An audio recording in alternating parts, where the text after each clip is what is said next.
நாள் கரெக்டாக 30 நாள் ஆயிடுச்சு.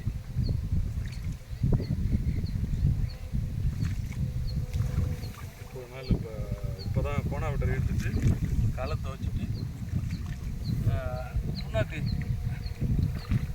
25 கிலோ கடலை புண்ணாக்கு, 25 ஏக்கருக்கு 25 கிலோ கடலை புண்ணாக்கு, 25 கிலோ வேப்பங்கொட்டையை அரைச்சி போட்டது. புண்ணாக்கால் எண்ணெய் எடுத்துகிட்டு இருந்தார்.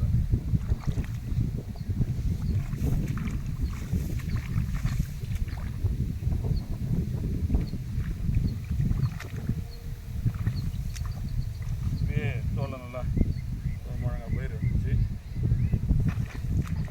இன்னும் கரெக்டாக ஒரு மாதம் 2 மாதம் 29/9/2025 நட்டது. இன்றைக்கி 29/10 ஒரு மாதத்துக்கு பயிர். 120 நாள் தான் இது வயசு. ஆர்கானிக் பாரம்பரிய நெல்லில் இது வந்து சன்ன ரகம். இதை விட சன்ன ரகம் சீரக சம்பா தான். சீரக சம்பா சாஞ்சி போயிடுது.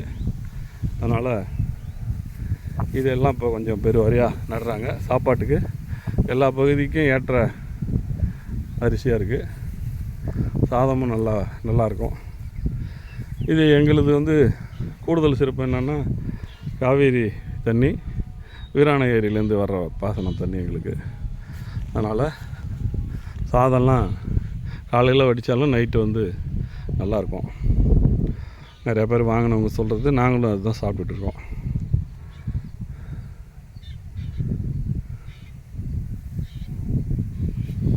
இப்போ மற்ற அந்தாண்ட பக்கத்தில் பார்த்திங்கன்னா இது தனியாக தெரியும் பாருங்கள். இந்த 2 வயலும் மைசூர் மல்லி, அந்தாண்ட வயல் வந்து பிபிடி, அது கருப்பாக தெரியுது பாருங்கள். இது வந்து நல்லா பசுமையாக இருக்குது. இது ஒரு பச்சையாக இருக்கும். ஏன்னா இப்போ நம்ம மருந்து எதுவும் போடல. இப்போ புண்ணாக்கு போட்டு 2 நாள் தான் ஆகுது. அந்த புண்ணாக்கு போட்டு தண்ணி விட்டதால் தண்ணி கலரே மாறி இருக்குது பாருங்கள்.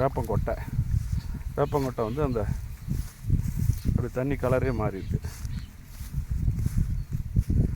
வேர்வழி பாசனத்தில் விடுறது, அது தண்ணியில் விட்டால் இன்னும் சிறப்பு. இது இப்போ நம்ம தண்ணி அந்த நேரத்தில் வராததால் இப்போ அது மாதிரி போட்டோம். நன்றி, வணக்கம்.